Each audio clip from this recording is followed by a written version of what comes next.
Donc bonjour et bienvenue sur cette journée qu'on a appelée journée d'études ou table ronde. Disons un moment pour prendre le temps ensemble de réfléchir aux questions de création et d'innovation. Donc cette journée d'études est le premier temps organisé dans le cadre de la nouvelle programmation du Phénix National, dans le cadre aussi du nouveau projet d'établissement. L'idée étant de pouvoir réunir autour du territoire de Valenciennes et de la région différents acteurs de la filière numérique qui s'intéressent aux enjeux des nouvelles technologies aujourd'hui. Donc c'est à l'aune d'une double rencontre que cette journée a été organisée. Une première rencontre avec l'Université de Valenciennes qui s'intéresse aux questions de mobilité. Une rencontre aussi avec Supinfocom et Supinfogame qui sont des acteurs majeurs de ce champ-là en Europe.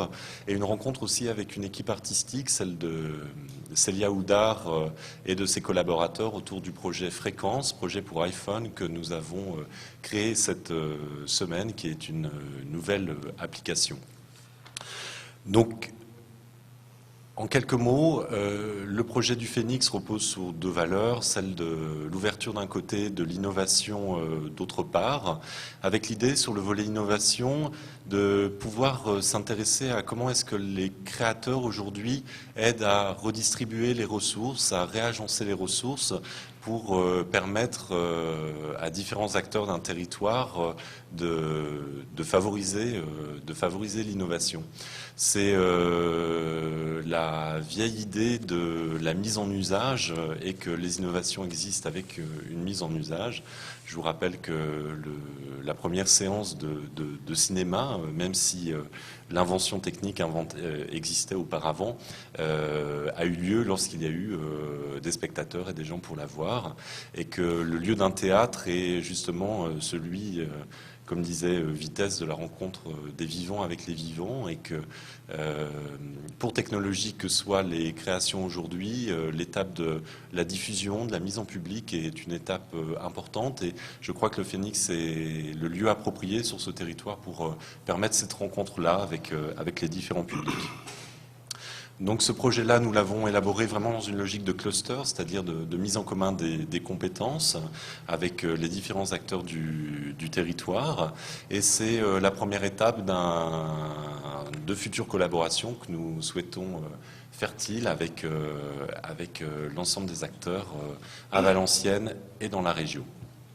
Je vais passer maintenant la parole à Antoine Laurent-Figuière, directeur adjoint de la DRAC Nord-Pas-de-Calais, qui s'intéresse particulièrement aux questions du numérique dans une perspective un peu large.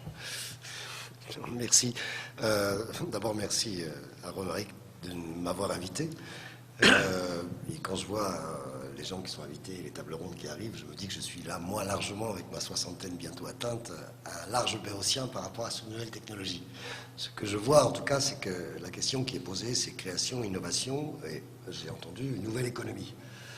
Moi, je me pose plein de questions sur le rôle de l'artiste, sa place, et sur ces technologies-là, comment elles sont utilisées, comment elles bouleversent, alors que j'ai plutôt l'impression, on a plutôt l'impression, dans cette région qui est quand même extrêmement riche du point de vue, j'y reviendrai tout à l'heure, des potentialités, comment on a l'impression que les paradigmes dans lesquels on diffuse ou on crée ou on réceptionne sont des paradigmes qui sont quand même largement altérés par le poids du passé. C'est-à-dire que si je prends d'autres exemples, dans les services de l'État, par exemple une réunion j'avais ce matin sur la progiciel qui s'appelle Chorus, qui doit résoudre l'ensemble des problèmes de compréhension, de la performance par l'Assemblée nationale et par le Sénat de ce que font les services de l'État en région. On s'aperçoit que cet outil, qui est un outil qui apparemment et théoriquement est un outil extrêmement fort, en fait démultiplie les portes d'entrée parce que les gens qui s'en servent sont toujours sur les logiques anciennes, sont toujours sur des problématiques qui sont des problématiques qui ne sont pas impactées par ce nouvel outil. C'est-à-dire que la compréhension, le paradigme même dans lequel on se trouve n'est pas impacté. Et si je reviens aux problématiques de création, j'ai aussi parfois cette impression-là. Alors on sait que depuis 30, 40 ans, la question de la révolution scientifique et technique qui amène aux nouvelles technologies est une révolution qui doit être prise en compte par les pouvoirs publics, comme elle est prise en compte par la société civile, et pas seulement en Europe, puisque les derniers événements dans le bassin méditerranéen prouvent que ça a quand même, du point de vue des réseaux sociaux, un certain nombre de conséquences non négligeables. Encore aujourd'hui, dans la voiture en venant, j'entendais ce qui se passait en Libye. Je crois que c'est extrêmement important d'avoir à penser aussi cette forme de circulation de l'information, cette forme d'appropriation de l'information, dans une logique qui, justement, n'est plus la logique ancienne, mais une logique nouvelle. Par rapport à l'art, qu'est-ce que ça donne? Qu'est-ce que ça fait? Pour moi, je trouve toujours que l'artiste, il produit un geste singulier. Même si c'est travaillé dans certaines formes artistiques de manière plus collective, je pense plutôt au spectacle vivant, c'est un geste singulier adémocratique, au sens où il n'appartient pas à la démocratie. Et qu'un des enjeux, c'est de trouver les moyens, par la rencontre avec la population, de créer un public pour que ce geste-là, qui bénéficie de financement public, soit pris dans une démocratie et dans un sens démocratique plus large. De ce point de vue-là, est-ce que l'intervention des technologies nouvelles favorise cette question-là? Est-ce que l'artiste utilise les nouvelles technologies comme une nouvelle technologie ou comme une technique supplémentaire? Comment ça impacte le processus même de création? Qu'est-ce que ça veut dire dans les problématiques de narration? Quelle histoire on me raconte? Quel regard singulier sur le monde m'est proposé? De quelle manière il m'est proposé? Et qu'est-ce que ça change? C'est moi qui le reçois. Alors, j'ai plutôt l'habitude de regarder la création du passé, le patrimoine, plutôt les archives. J'ai plutôt l'impression aussi de regarder, j'ai l'habitude, de regarder sur une scène de théâtre des corps qui parlent à des corps. Tu citais Vitesse, un vivant qui parle à un vivant. Qu'est-ce qui joue avec cette interface technique? Quand moi j'ai regardé, puisque Romaric est très pédagogique, j'ai regardé un petit peu la proposition qui a été faite, Fréquence, d'un projet pour un iPhone. Bon, c'est vrai que je me trouve avec quelque chose que je trouve extrêmement intéressant. Ça renvoie à la lecture, comment on lit, ça renvoie à l'image, ça renvoie à une forme de narration.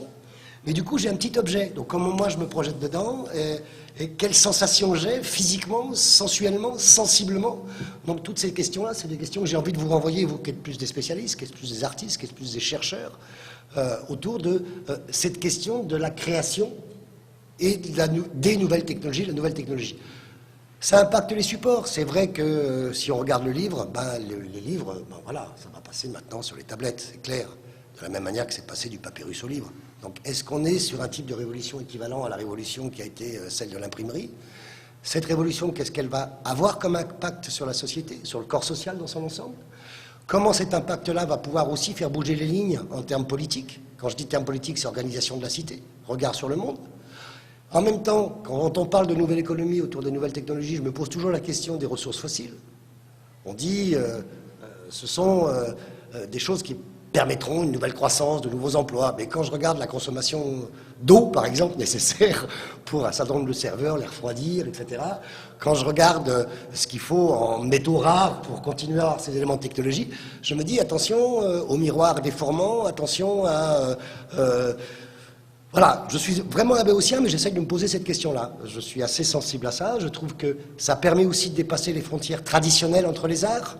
On va de plus en plus vers ce qu'on appelle du transartistique, du polyartistique, je dirais même de la performance, c'est-à-dire le mélange entre cinéma, entre théâtre, art plastique, musique, art plastique, danse, art plastique. Et en même temps, je me dis que chacune des disciplines doit avoir sa spécificité pour pouvoir se dépasser elle-même. Comment on joue par rapport à ça? Qu'est-ce qui se joue dans le processus même de création? Comment ce processus de création peut être aussi un processus plus collectif? D'aucuns parlent de démocratie participative, de capacité à travailler en réseau, en commun.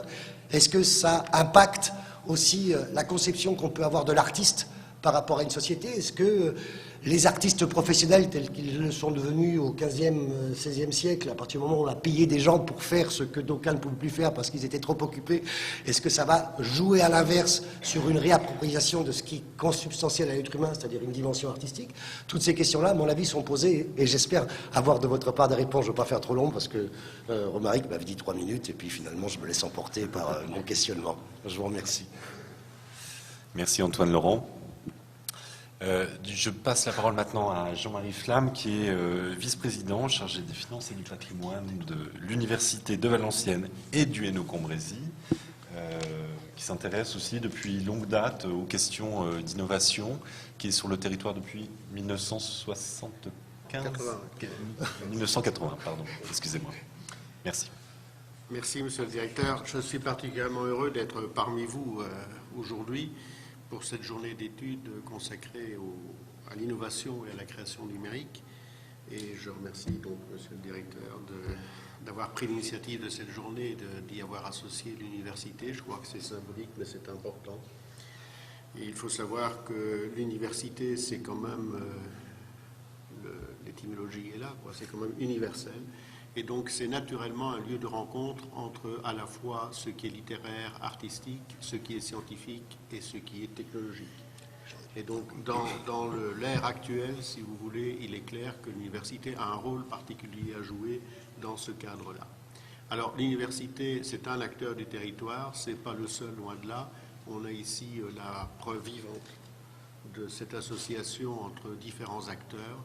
Et je voudrais simplement faire passer un message important, me semble-t-il, c'est que l'université n'a pas l'intention de rester isolée sur ce territoire et elle souhaite collaborer avec tous les acteurs, et notamment dans ce domaine qui est à la frontière entre la technologie et l'art. On a la chance d'avoir des formations artistiques qui sont assez actives. On en a aujourd'hui aussi la preuve vivante. Il y a plusieurs participants de l'université. Et donc, on voudrait se rapprocher de tous les acteurs dans ce dispositif. Et je crois que c'est une excellente occasion de le dire. Et je vous remercie donc en particulier pour ce processus, pour cette journée mise en scène mobile. J'espère qu'il y en aura d'autres, sur d'autres thèmes, parce qu'on est loin d'avoir épuisé à la fois le sujet, et puis il y a bien d'autres interactions, sciences, art, technologie, aspects littéraires. Et c'est vrai qu'autrefois on opposait un peu ces différentes disciplines. Maintenant, il est clair que tout interagit. Et c'est l'occasion d'y réfléchir et de mettre en place des dispositifs de formation, de recherche, etc., en collaboration avec vous, avec la Chambre de commerce et les écoles consulaires, avec tous les autres acteurs, l'École supérieure des beaux-arts, etc. J'en oublie, j'en passe. Bon, il y a aussi Wallers sur le plan d'image, qui est aussi l'occasion de fédérer un peu toutes nos forces. Donc sachez que l'université veut être un acteur et veut participer, collaborer avec tous ceux qui le voudront bien. Voilà. Merci beaucoup pour votre intervention. On va passer maintenant à la partie contenu de cet après-midi, pour poser rapidement le cadre de la problématique. J'ai intitulé cet après-midi « Mise en scène mobile ». Pour quelle raison ? Lorsque nous avions discuté avec Célia Houdard du projet Fréquence, il m'a semblé surprenant en fait que la question du multimédia interpelle la question de la mise en scène. C'est-à-dire que, au final, peu importe le support, il y a une narration qui est dessinée avec différents éléments, des éléments sonores, des éléments visuels, des éléments littéraires. Et cet agencement de ces différentes matières réclame un point de vue particulier, je dirais un point de vue d'auteur, presque au sens étymologique du terme. Vous saviez qu'auteur en grec, ça veut dire la personne qui est à la source de, la personne qui rassemble les différents faisceaux, et savoir comment sont réagencés les différents éléments des différents médias à l'intérieur d'une création. Donc nous allons parcourir à travers les différentes présentations cet après-midi ces mises en scène mobiles. Donc je cède la parole à l'équipe du projet Fréquence. Bonjour, merci de votre accueil, merci au Phénix et à Romaric de cet accueil. Je vais vous présenter l'équipe. Donc moi je suis Célia Houdard, auteure. Je viens du théâtre, de la mise en scène expérimentale, pour faire vite. Et depuis quelques années, je me consacre essentiellement à l'écriture, mais ce qui ne m'empêche pas de continuer de collaborer avec le spectacle vivant. Et plus particulièrement, je collabore avec Sébastien Roux, à ma gauche, qui est compositeur. Musicien. Je pars plutôt dans les sphères de la musique, on va dire, électroacoustique, électronique, des choses autour du GRM, des choses comme ça, ou des installations sonores un petit peu aussi. Voilà. À ma droite, André Baldinger, qui va se présenter. Bon, concepteur visuel, typographe, venant plutôt du deux-dimensionnel avec une forte attraction dans le tridimensionnel. C'est-à-dire l'espace m'intéresse autant que le deux-dimensionnel, avec aussi des mises en scène et scénographie pour le théâtre. Et surtout aussi une curiosité de découvrir et définir chaque projet quelque part neuf, parce que chaque projet est effectivement neuf, il n'y a pas un seul projet qui se ressemble, et ma fréquence est une belle aventure dans ce sens-là, parce qu'il y a plein d'aspects qui sont réunis là-dedans, et qu'on va présenter, parler un peu aussi du processus et comment ça se fait pour arriver à ça qui est présenté ces jours-là maintenant au Phoenix. Et André m'a présenté Martin Blum. Et moi, je suis concepteur designer interactif. Et malgré ce qui est écrit ici, pas vraiment développeur à la fin. Ça m'intéresse moins aujourd'hui. Donc, c'est vraiment le processus de développement, le processus de réalisation qui joue un rôle plus important, ce processus dynamique entre les personnes. Et c'est d'ailleurs aussi ce qu'on avait fait et mis en place pour remettre ensemble tous ces fils de création à un moment donné pour mener à bien ce projet vers quelque chose qui est très technique à la fin. Voilà pour l'instant. Donc on va vous faire une sorte d'historique illustré par le son et l'image de la genèse de ce projet. Tout a commencé en 2005 en Suisse, à la Chaux-de-Fonds, où en tant qu'auteur, on m'a passé commande, un compositeur et un metteur en scène, d'un opéra de chambre pour un petit effectif de musiciens et de chanteurs. Donc c'était un budget modeste pour une production d'opéra. J'avais eu on m'avait donné des pistes thématiques qui étaient la neige. Donc c'était créé à la Chaux-de-Fonds. Il se trouve que la première fois que je suis allée à la Chaux-de-Fonds, il y avait à peu près 1 mètre de neige. Un petit peu moins, mais bon, en tout cas c'était tout blanc. Et on m'avait donné comme autre piste qui hantait à la fois le compositeur et le metteur en scène, les émissions de radio que Glenn Gould avait conçues pour la radio canadienne et les longues traversées que Glenn Gould faisait du paysage canadien. D'ailleurs, il y a eu un spectacle qui a été fait il n'y a pas très longtemps qui s'appelle L'idée du Nord, que je n'ai pas vu, mais sur ce thème-là. Donc, il y avait déjà des éléments radiophoniques, il y avait la traversée d'un paysage enneigé, il y avait le Grand Nord canadien. Et ce sont des choses qui ont terriblement influencé l'écriture de ce livret. Donc tout a commencé par l'écriture d'un livret d'opéra qui comprenait la voix d'un conducteur de voiture sur une autoroute du Grand Nord canadien, une radio à travers laquelle passaient des voix. Donc on avait deux chanteurs, mais dans mon livret il y avait déjà plusieurs voix confiées à ces mêmes chanteurs, donc il y avait plusieurs rôles. Et il y avait des arrêts, un arrêt en tout cas dans une station-service. Ce livret est inédit. Il n'y a eu que 5 représentations de cet opéra, comme souvent pour l'art lyrique contemporain. Et c'est un texte que j'avais sous le coude. Et un jour, j'ai rencontré André Baldinger, qui a été un de mes premiers amis à avoir un iPhone. Et comme on a tous les deux beaucoup de goût pour les livres, donc paradoxalement, cette histoire de livre électronique part de notre goût pour les livres. Et ce n'est pas du tout une démarche de geek, comme on dit, ou quoi. En tout cas, particulièrement de ma part. Mais j'ai une grande curiosité pour ces choses, mais ce n'est pas du tout une passion, ou quoi. Au contraire, on est parti de notre goût vraiment pour les livres d'artistes. André ayant déjà une belle et grande expérience de livres d'artistes, on peut dire, de collaboration. Collaboration et livres qui sont inscrits dans un processus artistique. Voilà. Avec des artistes. Mais c'est aussi, à la fois, c'était la fascination de ce nouveau outil téléphone qui ouvrait quand même beaucoup de possibilités pas encore accessibles avant, et une grande frustration de ça qu'on a trouvé dans les lectures qui étaient proposées des œuvres littéraires. Et on ne parle même pas des œuvres qui dépassent le pur texte. Et je pense peut-être on commence avec une petite séquence. Un champ devenu piste de ski.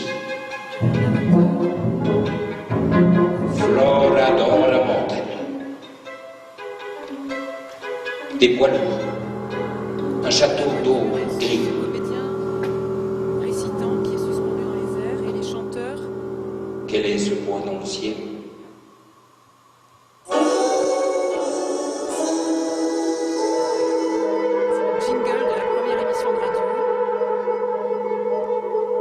Un hangar, un parking désert, large panneau avec tête d'Indien. Branches de sapin ployant sous le poids de la neige. Nuit et jour, de vous à moi, c'est Blue FM.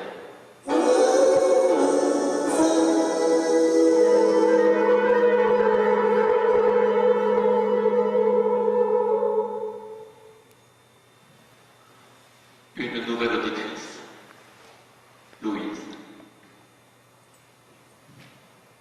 Hi. Je me suis figuré que les veilles successives, mon imagination, la mauvaise définition des images, j'ai vérifié le système de télésurveillance. Il y a bien quelqu'un,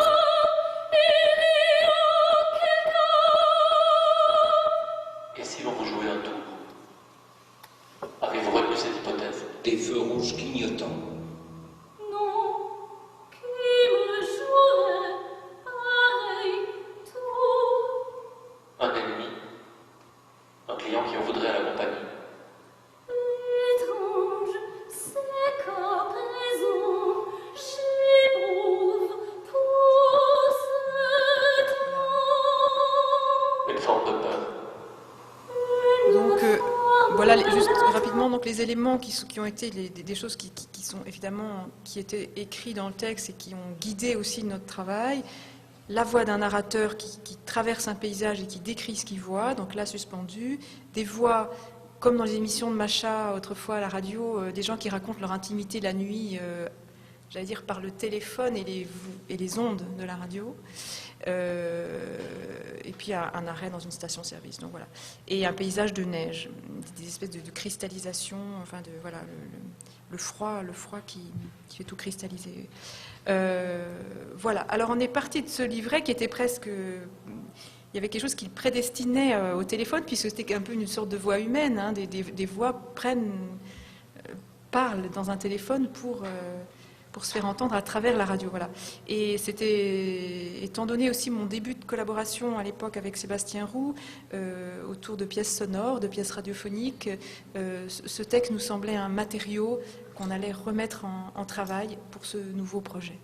Oui, parce qu'il réunit ici une forme littéraire, une dimension sonore et aussi un univers visuel qui, au moment où l'opéra n'a plus lieu, qui était réinventé.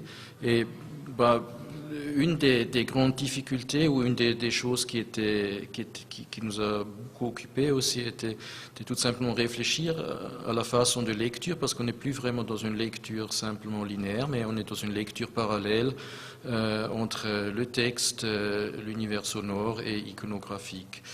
Et ça veut dire le tout était à redéfinir, à repenser. Et c'est vrai, c'est quelque part, on peut dire, c'est aussi un travail scénographique de voir comment on peut réarranger le texte et cette pièce pour trouver une nouvelle expression. Et ce sont des idées qui étaient formulées au début de cette recherche et les plupart ont tenu bon. On va voir après qu'il y a quand même pas mal d'ajustifications et des choses qui étaient dans le processus nécessaire, mais une partie des idées formulées et côté concept a plutôt bien s'est battu jusqu'à vers la fin, et on trouve déjà là au début des éléments clés un peu qu'on va retrouver après dans la version finale. En gros, il y avait différentes statuts textes, il y avait du déroulement de paysages, il y avait des dialogues radiophoniques, il y avait des panneaux et des didascalies. Voilà, en gros, les différents qui décrivaient des ambiances, des statuts, des moments, des des scènes différentes, en fait. Le passage à un autre moment. Et des choses qui n'émettaient pas de son, qui étaient des ambiances, des choses comme ça. On peut peut-être dire qu'une des premières questions qu'on s'est posées, c'est quelle partie du texte allait-on entendre et quelle partie du texte allons-nous lire. Et il y avait cette idée de film muet à l'envers, un petit peu, où quand on regarde un film muet, on voit le décor, on voit les actions, mais on n'entend pas les dialogues, et souvent les dialogues sont donc affichés, on lit les dialogues.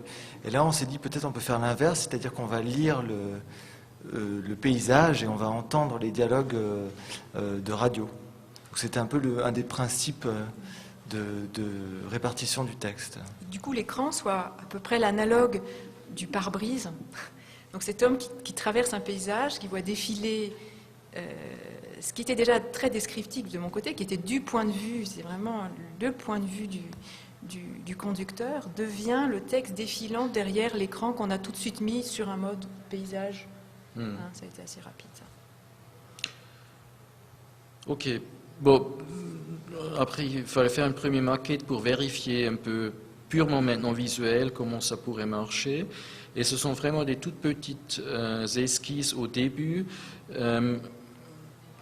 Clairement des essais qui ont pas mal changé après dans le travail, mais on trouve aussi là déjà certains points en commun avec la réalisation finale, mais ils ont changé visuellement et dans la façon de s'articuler.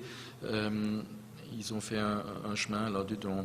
Et moi, j'ai commencé déjà à retravailler mon texte parce que j'ai pas écrit le coup de dé, j'ai pas conçu moi un texte qui sur la page tienne soit mis en espace à ce point. C'est vrai que c'était un texte un peu fragmentaire, où j'allais à la ligne, il n'y avait pas de ponctuation, mais quand même, tout d'un coup, ça mettait à rude épreuve mon texte, c'est-à-dire que tout ne tenait pas tout seul sur la page, parce que la page s'est trouvée beaucoup plus petite, et tout d'un coup, ça donnait une espèce de statut poétique à des choses qui n'en avaient pas toujours forcément l'ambition, la force, Alors, j'ai dû, moi, commencer à remettre en écriture certains fragments pour qu'ils tiennent sur une tâche plus réduite, sans qu'on enlève cette visée, on peut dire, d'immensité, de paysage qu'on cherchait. Comment traduire cette idée d'immensité sur un espace réduit. On peut aussi dire, dans les tout premiers moments, on a travaillé sans trop d'iconographie, ça veut dire on est parti plutôt de l'idée. On est avec le texte et avec la partie sonore, jusqu'au moment où on a dit non, il faut vraiment profiter aussi ou mettre, où la pièce se prête vraiment de entrer aussi cette dimension plus active encore. Et ça, c'était un peu les premiers styles qu'on a fait. Et après, d'une part, pour nous, pour avoir une petite idée, on a fait une animation assez simple, mais déjà avec des premières parties sonores. C'était aussi un premier test pour trouver aussi les moyens pour le financement et tout ça. C'est une toute première maquette, encore relativement simple. Le noir et blanc, on peut parler de ça, du noir et blanc qui est vraiment né de cette ambiance aussi de neige. On est parti beaucoup de... Et puis on voulait résister aussi à une tentation de très propre à beaucoup d'applications, de convoquer forcément un maximum de couleurs, d'images, etc. Et on faisait le pari de la lettre. Je suis veilleur de nuit pour une grande compagnie. L'imagination du lecteur. La nouvelle direction m'a offert une promotion, j'ai tout un parc de matériel à ma disposition. Je monte des images en séquence, j'agrandis des détails. Un store défectueux, une chair oubliée, chaque nuit. Chaque nuit. Depuis plusieurs semaines. Sur mon écran, je vois apparaître une ombre. Un homme, une femme. Pour la présence, enfin, je vais peut-être vous parler du son de manière assez générale. En termes de matériaux sonores, il y a une série d'ambiances qui correspondent aux différents lieux dans lesquels se trouve le personnage principal. Donc il est principalement dans sa voiture sur l'autoroute 401. mais il s'arrête aussi dans une station-service et il entame son parcours dans sa voiture avec le moteur coupé. Donc il y a des ambiances assez réalistes d'extérieur sur le parking de l'autoroute ou alors dans la station-service. Également le bruit du moteur, de la vibration dans la voiture. Tout ça légèrement stylisé, un peu faussé, mais avec une volonté quand même de réel.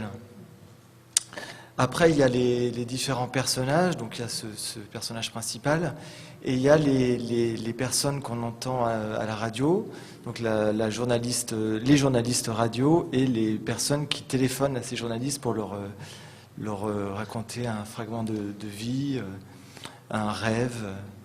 Alors j'ai pris le point de vue là d'associer à chaque personnage un petit leitmotiv sonore, on va dire, qui les caractérise. Donc c'est quelque chose d'assez assez classique, on va dire, dans l'opéra, par exemple. Si on pense à quelqu'un comme Wagner, il a, en fonction de ses personnages ou des thèmes qu'il aborde, il va avoir une mélodie et une couleur musicale qui va accompagner ce thème. Donc j'ai fait ça de manière très très simple. Alors il y a un personnage qui rêve, qui est accompagné par une petite boucle de piano, un autre qui a un bruit d'usine un peu stylisé derrière lui, avec un petit bip sonore qui pour moi un petit clin d'œil à un vieux disque de Pink Floyd qui commence comme ça. Voilà. Et finalement, le seul personnage qui se trouve déplacé dans ce montage sonore, c'est le narrateur, qui lui a sa propre indépendance. Et d'autre part, donc c'est une écoute qui est destinée au casque. J'ai fait un mixage en ce qu'on appelle en mode binaural, qui est donc une technique de synthèse d'effets de salle qui est propre à l'écoute sur casque. Ça nous permet, par exemple, quand vous écoutez un disque, je sais pas, des Beatles, par exemple, qui a été mixé de façon très violente avec la batterie à gauche, les voix à droite, quand on écoute ça au casque, c'est vraiment très désagréable. Et alors le binaural, ça permet de recréer des espaces pour pouvoir écouter de manière assez agréable au casque. Donc tous les personnages, les speakerines, les intervenants qui racontent le reste sont spatialisés, les ambiances sonores aussi, et seul le narrateur n'est pas binaural, est vraiment dans notre tête en fait. Voilà, je crois que... Alors on peut écouter un extrait ou deux. Alors du coup c'est mixé pour le casque, alors c'est pas forcément très juste. Agnès Pontier, Laurent Poitrenaud, Guillaume Ranoux, Isabelle Pichot, Didi Dorvilliers, et ce sont des voix avec lesquelles on a beaucoup de plaisir à travailler, qu'on réinvite d'un projet sur l'autre. Donc si vous avez vu le spectacle pour enfants, c'est à peu près le même casting. On a des fidélités, on avance avec une sorte de troupe de voix, de chœurs, et on avance dans nos projets avec des voix qui nous sont maintenant familières et qu'on fait évoluer évidemment dans des répertoires différents, mais on a une sorte d'équipe radiophonique.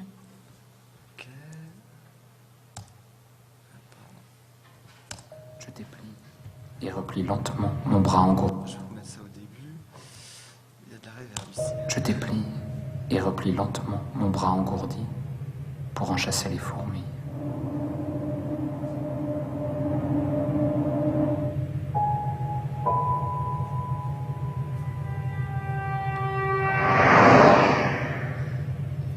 Là, c'est le narrateur dans sa voiture.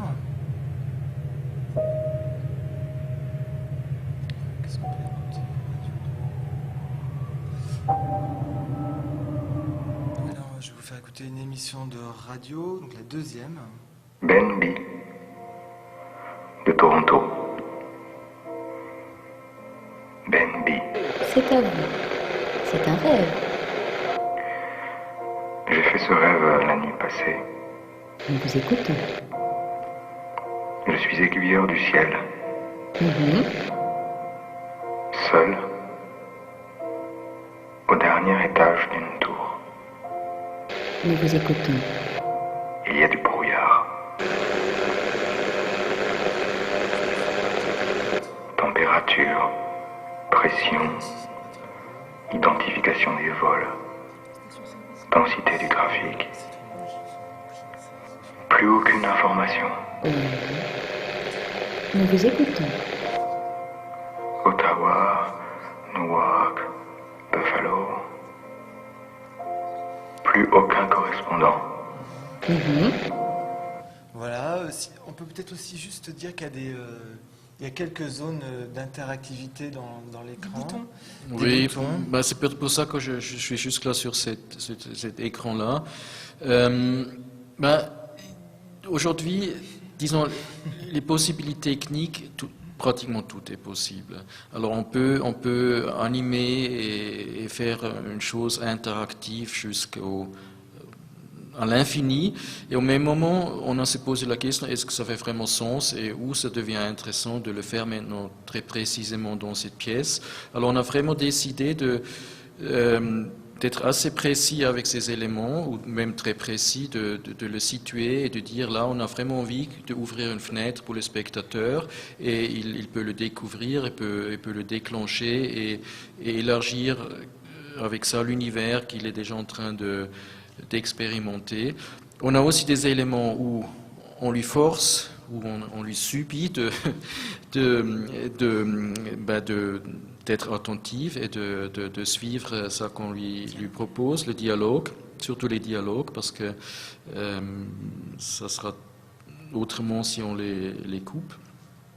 Et les images là qu'on voit, ce sont quelques-uns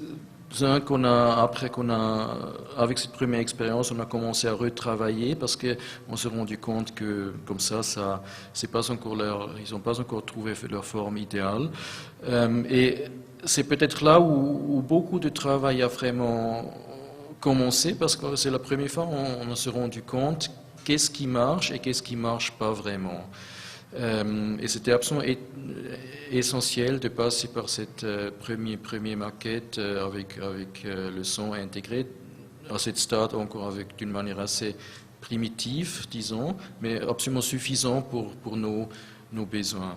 Alors, il y a un grand travail, intervention dans le texte qui a recommencé, et je ne sais pas combien de fois finalement ce texte a changé. C'est étonnant, enfin, j'ai jamais, moi-même, je crois que je mets à peu près 2 ans pour écrire un roman, là j'ai jamais, sur un texte qui fait, je ne sais pas, même pas 15 pages, autant retravailler, non pas le contenu, mais le statut, re-questionner le statut et la destinée finale du texte, c'est-à-dire est-ce que ça allait être sous la forme du son, d'un bouton, d'une chose qui allait être entendue, et vraiment cette partition, ça a été un nombre de reconsidérations jusqu'à ce qu'on soit tous d'accord sur la justesse du statut de chaque mot, en fait, de chaque statut, de chaque mot. Oui. Et quelque part aussi de chaque tableau, si on veut dire comme ça, parce que chaque écran est quelque part un tableau qui, effectivement, pour ce support-là, il est très, très petit.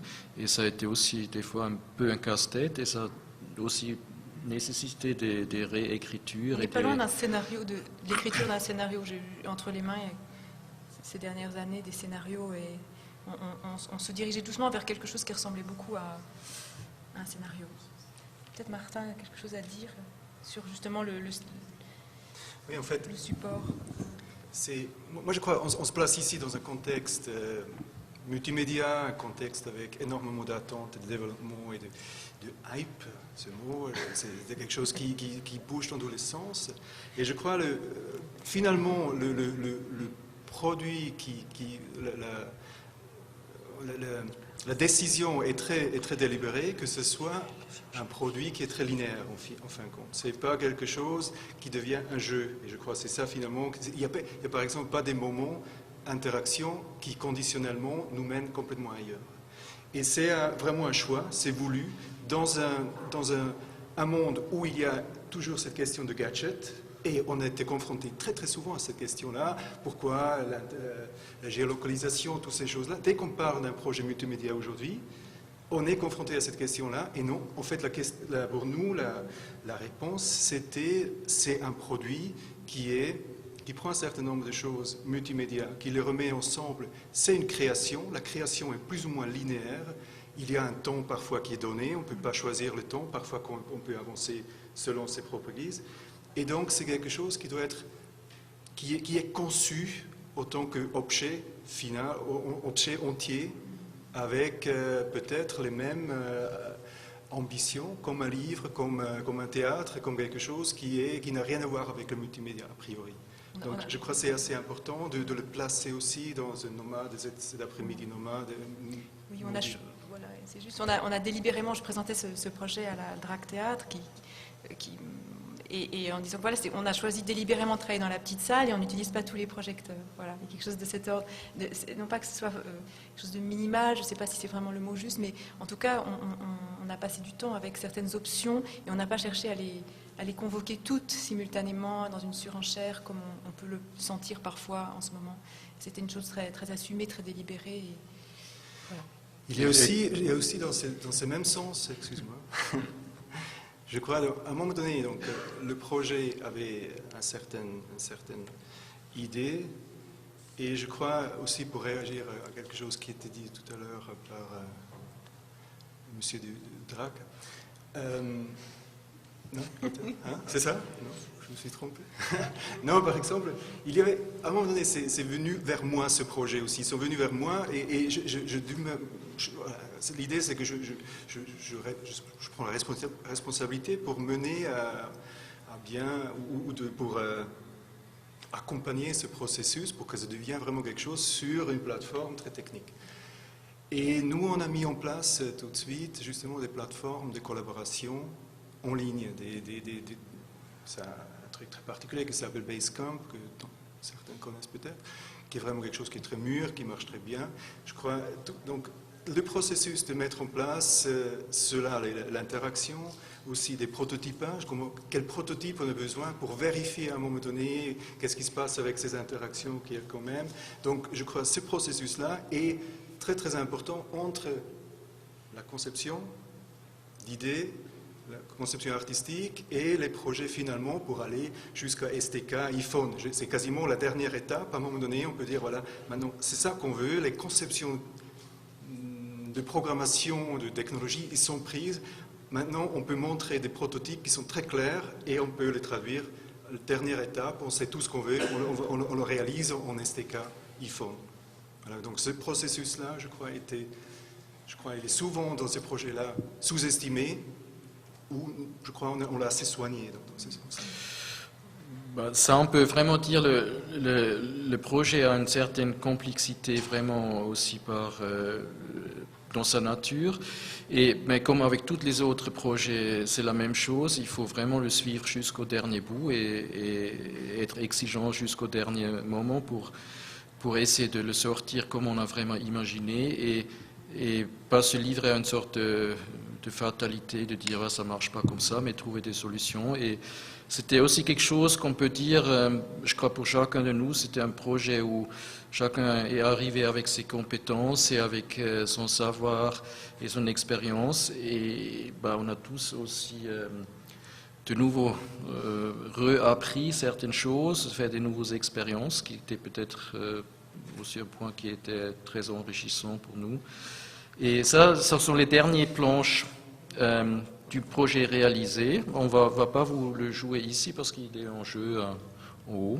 Alors, à chacun sa propre expérience. Cette image, je peux vous dire que dans mon texte d'origine, ça s'appelait Tempête de neige. Et voilà, ce que cette séquence qui était une sorte de didascalie entre parenthèses, la traduction idéale pour ce projet-là, c'est une sorte de neige graphique de ce type et qui renvoie aussi à du brouillage radiophonique. Enfin, c'était... En anglais, on dit white noise, ce qui est assez proche déjà de la neige, mais aussi dans le son, je pense. C'est ce qu'on avait à la télé autrefois, je crois qu'on ne connaît plus. Peut-être vous avez des questions, là on peut défiler, mais ce qui est évidemment beaucoup plus... On vous invite à aller l'expérimenter dans le hall, puisqu'il y a 10 iPhones mis à disposition, avec des casques, donc c'est les meilleures conditions, il y a même des chaises longues devant une baie vitrée. Voilà, donc si vous avez des questions, on serait ravis d'y répondre. S'il y a des questions, je vous laisserai, je les répéterai dans le micro, parce qu'en fait, comme c'est enregistré...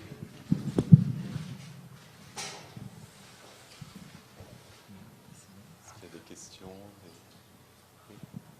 Vas-y, Bonjour. J'ai juste une question par rapport à la question de l'opéra, puisqu'il y avait donc un premier compositeur qui a travaillé Claude sur ce, Berset, voilà, oui. sur ce livret, qui est devenu cette composition ensuite par rapport au travail sur le son que vous avez effectué. Oui. Eh ben, c'est comme une autre œuvre, c'est comme une autre création. À vrai dire, il a bien sûr été consulté plusieurs fois. On a cherché un autre titre et puis on n'en a pas trouvé. Donc, avec son accord, on s'est permis de créer une nouvelle œuvre à partir de ce texte. Mais les deux œuvres coexistent maintenant. Ce livret est disponible. Il a été couronné par la SACD Lyrique, Fondation Beaumarchais. Et voilà, ces deux choses coexistent. Vraiment, et d'ailleurs, ce n'est que maintenant que Sébastien Roux d'ailleurs découvre le document. C'était très précieux. Enfin, c'était important qu'il n'ait pas en tête déjà le travail de ce compositeur que moi j'avais, mais c'était suffisamment loin quand même 2005 pour que moi je prenne un peu de distance par rapport à cette création, qui en plus avait été très heureuse et très pleine. C'est-à-dire que c'est pas sur une insatisfaction qu'est né ce projet. Au contraire, cette chose avait vécu sa vie. Mais mon texte pouvait vivre une autre aventure.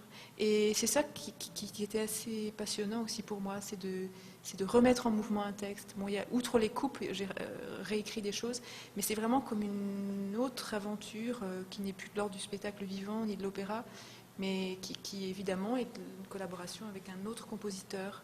Mais c'était comme un livret. Je ne sais pas s'il y a d'autres histoires de livrets d'opéra.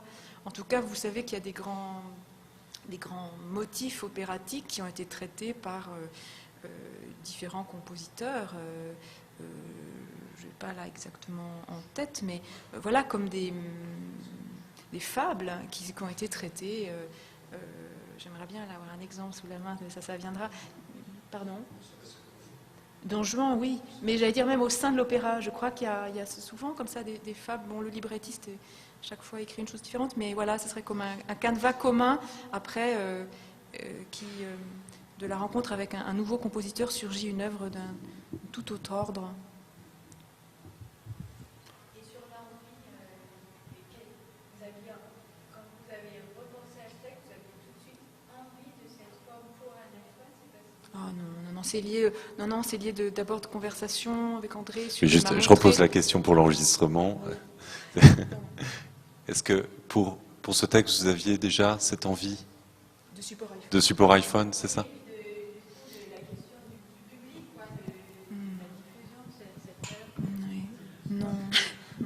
Non, je savais juste qu'il portait en lui, ce texte, quelque chose de radiophonique et de téléphonique. C'est vrai que c'était étonnant. Vraiment, je pense à la voix humaine, quelque chose comme ça, comme un livret qui inclut en lui-même le téléphone, les ondes et la traversée d'un paysage. Quand on parle de mobilité, pour moi, c'est aussi la mobilité à l'intérieur de cette œuvre et la mobilité de l'objet iPhone. Mais ça, c'est né de la rencontre avec André et de la photographe aussi qui a suivi le projet et qui connaissait l'existence de ce texte et qui m'a dit que ce texte-là serait formidable en iPhone. Non, l'idée n'a pas été immédiate. Oui, peut-être. Ça qu'on peut dire... moi, je n'ai pas vu le spectacle dans son lieu à la Chaux-de-Fonds. Et j'ai aussi vu la séquence que vous avez vue tout à l'heure. J'ai vu ça seulement il y a une année, au moment où on préparait une autre intervention à Rennes, aux Beaux-Arts. Mais au moment où j'ai vu le texte, parce qu'on a discuté quels sont vraiment aussi les contenus qui sont intéressants, parce que je pense qu'il y a des contenus qui, tout simplement, qui sont plus intéressants, plus tentant pour une aventure comme ça, et d'autres peut-être un peu moins. Et ce texte-là, au moment où je l'ai vu, moi je me dis, ça se prête vraiment très bien. Et moi j'ai une autre distance sûrement aussi que toi, alors, mais ça se fait un peu assez naturellement dans cette manière-là. On peut peut-être aussi dire, il y a cette mobilité, la taille, et les espaces énormes, les espaces infinis, ou les grands espaces dont parlait Célia tout à l'heure. Et probablement, si on voulait, sur un petit écran, ou même si c'est un plus grand écran, ou encore plus grand écran, traduire les grands espaces, peut-être c'est futile. Donc l'inverse, le paradoxe, est peut-être plus intéressant, puisque en mobilité, on peut les traverser. Donc je crois que c'est ce jeu justement de la mobilité, de la taille, qui peut à ce moment-là jouer en faveur des images, des espaces imaginaires et très grands. Donc les paradoxes de la mobilité. Et d'ailleurs, ça n'existe pas. Ça n'existe pas sur iPad parce que c'est vraiment sur le plus petit écran qui se fait. Et en termes de diffusion, donc il est créé ici et après c'est quoi un truc qu'on achète, un logiciel qu'on achète pour son téléphone? Disponible sur Apple Store dès à présent. Oui.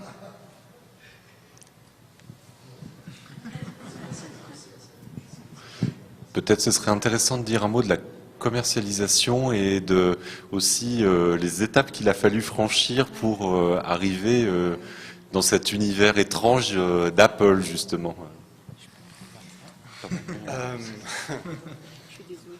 Moi, je crois que la plus grande question dans ce sens se pose pourquoi c'est iPhone et pas il y a toutes les autres petites plateformes. Déjà, et il y a aussi les questions qui sont souvent amenées avec open source et tout ça, ce qui n'est pas le cas avec Apple. Je crois qu'il y a souvent à médier quelque part entre l'innovation où elle est et le bien et le mal, je ne sais pas, dans ce domaine-là. Et je crois à ce moment-là où les décisions étaient prises, est-ce que sur quel petit écran ça va être porté, Apple avait une innovation, je crois, très évidente là. Donc c'était ça la décision, et de le porter en même temps sur plusieurs plateformes aurait été compliqué. Peut-être juste pour le situer un peu, le projet avec plus ou moins d'1 entités, elle était née il y a 2 ans dans cette café Belleville à Paris. Et à ce moment-là, on ne parlait pas encore de Android, on ne parlait pas encore du iPad. Et l'iPhone proposait une plateforme qui était largement en train de se démocratiser par leur distribution, et aussi un modèle de distribution du contenu qui nous a donné une certaine indépendance, parce qu'un projet qui existe, il faut toujours aussi qu'il y ait une distribution.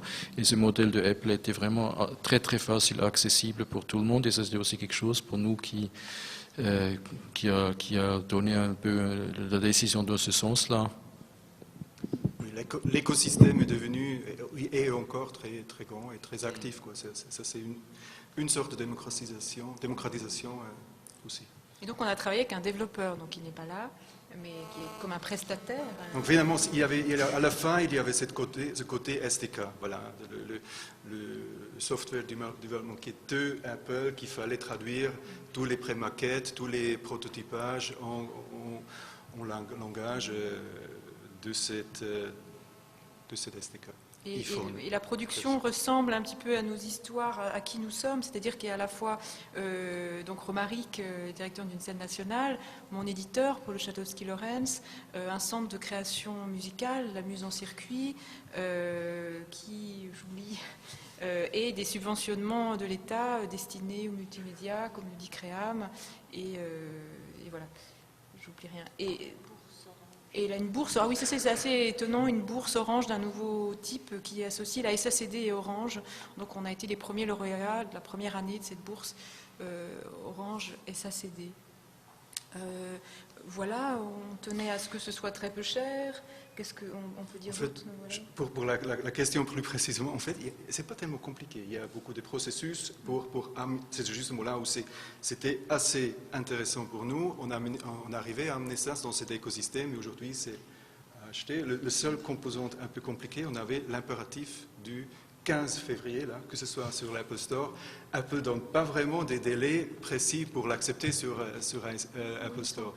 Donc il fallait qu'on définisse une sorte de date assez en amont, et on avait l'impératif que ce soit prêt à ce moment-là. Donc c'est aussi un projet peut-être, voilà, c'était quelque chose quand même pas inondant que tous ces processus-là mènent la date précise à un aboutissement. Voilà, c'est peut-être plus... Merci. S'il n'y a pas d'autres questions, peut-être une dernière. Sinon, ce que je vous propose, c'est qu'on aura à la fin de l'après-midi, de toute façon, une partie d'échange. Donc, on va passer à la seconde présentation de projet. Merci à l'équipe.